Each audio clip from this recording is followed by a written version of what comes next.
You're successful, driven, always reaching for the next level. But can you relax? Maybe the moment you stop moving, something inside you gets restless. You open your phone, check your inbox, scroll, snack, strategize. Anything but sit still. You pretend it's a discipline. But maybe it's numbing. I'm not saying you're broken.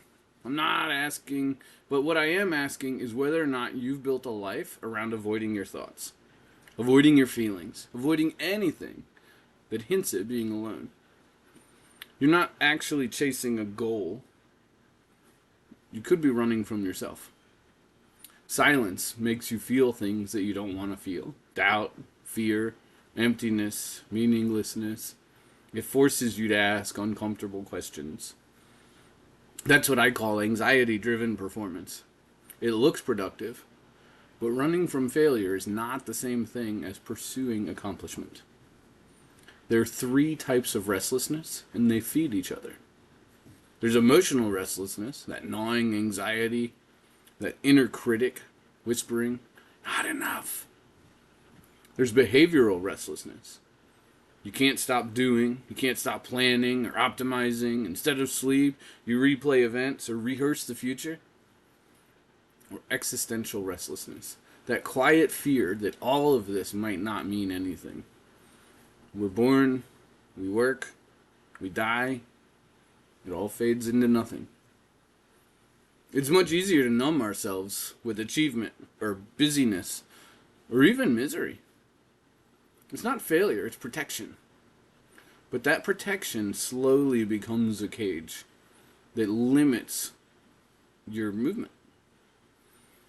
Numbing looks productive at first. You hit goals, you get a title, you stay busy, but you pay for it in ways that you can't see. You lose depth, you lose joy, you lose connection. You can't lead others when you're running from yourself. When you sedate awareness with activity, instead of peace, you get exhaustion, but it's dressed up like progress.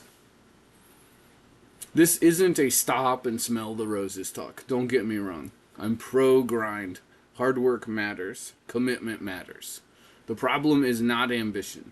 The problem is unexamined ambition. Healthy ambition is powered by purpose. Restless effort is fueled by fear. On the outside, they look the same. Ambition at work. But on the inside, they're operating on two different engines. One gives you energy, the other drains it. But only you know the difference. So you have to be honest with yourself. Which is fueling you? Do you go to bed excited to get up and do it again? If so, great. If not, stay with me. It's probably time for some reflection. Self-reflection doesn't mean becoming a monk and living in the mountains. It's paying attention to those alarm systems that are built into your DNA. Think of it like a compass. Or if you're not an old dude like me, Google Maps. If you want to go north, your north, not mine, not society's, not your parents', the direction you choose, you need something to tell you that you've strayed off course. That inner critic screams every time you take a step. Fear tells you you're not enough. You question whether there's a point to any of it. But a map simply says you're here and your destination's over there. A compass says you're headed this way, but you want to be going this way. Self-leadership means that you learn to read that compass. You need to check your direction and then get back to the grind.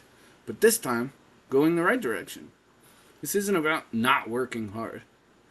You just need to make sure you're going a direction that leads you to the right destination, right? No more playing stupid games to win stupid prizes. So here's how you do it. Now, I'm going to warn you. It's going to sound too simple to be true. And it is. This is one of those areas where simple and easy are not the same thing. This is simple. It is not easy. It's 3 steps. Step 1, identify what it is you're numbing from.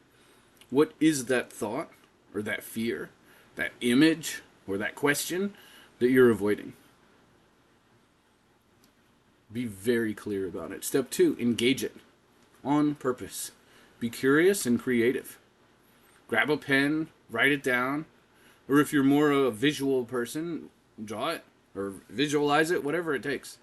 Step 3, sit with it. Set a timer, grab a pen, go 1 to 3 minutes. Don't fix it. Don't distract it from it. Just stay with it. Ask it questions. Examine it. See where it leads until that timer goes off. If you do that, 3 things will happen. 1, fear loses its teeth. Avoiding things gives it so much power. When you try to avoid something, it follows you. It sticks. When you try to focus on it, it becomes elusive. I don't know why it works that way, but it definitely does. 2, your brain starts to solve it naturally. Your brain actually loves solving problems, but it can't solve problems that it avoids. So it does this automatically, and it gives you endorphins when it's successful. 3, and this is the most important, you start to get bored with it. This thing that you've run from for years now becomes dull. You can't be bored and anxious at the same time. You can't be curious and afraid at the same time. So if you choose bored and curious, you win. When you face your thoughts, rumination dies. Avoidance loses all of its power. Don't overcomplicate this. Set a timer, keep it short, 1 to 3 minutes max. Have a pen and a notebook. If you have any insights or any small actions, write it down.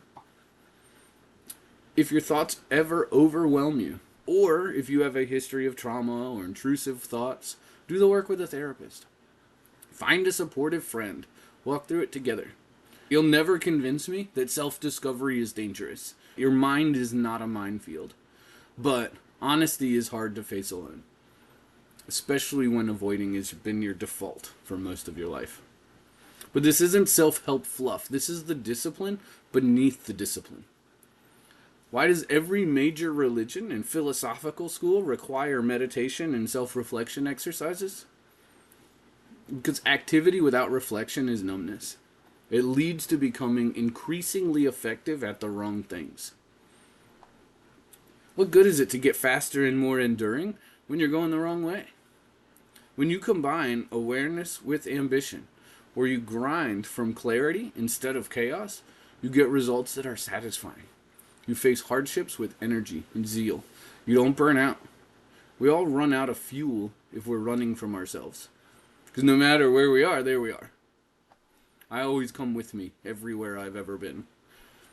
But we never run out when we're really self-directed. And we know that we're fully aligned with purpose and meaning and interest and all of that.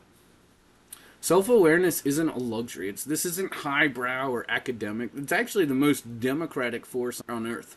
Anybody, rich, poor, successful, climbing back from failure, anyone can stop and ask, what am I running from? Stillness is where direction lives.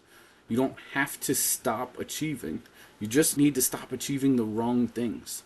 You stop numbing. You check your compass. You find your north. And then you get back to it. But this time, you know where you're going. So if this hits a nerve, that's a good thing. It means something in you knows that it's time to stop numbing and start connecting with your inner self. If you want more of this, straight talk about performance, anxiety, self-leadership, hit like and subscribe. It helps me keep building this space out for people who want clarity and not cliches. If you want to go deeper, join my email list. That's where I share tools and exercises and reflections that don't fit into a short video. If you sign up, it starts with what I call the fresh look inventory. It's free, and it's built for people who actually do the work. If you've been thinking about therapy, not as a crisis management, but as a structured way to build direction and peace, book a free consultation with me. Link to my website is below. No pressure, no sales, just a quick conversation to see if therapy makes sense or if we're even a good fit. You don't have to do any of this alone, but you do have to start.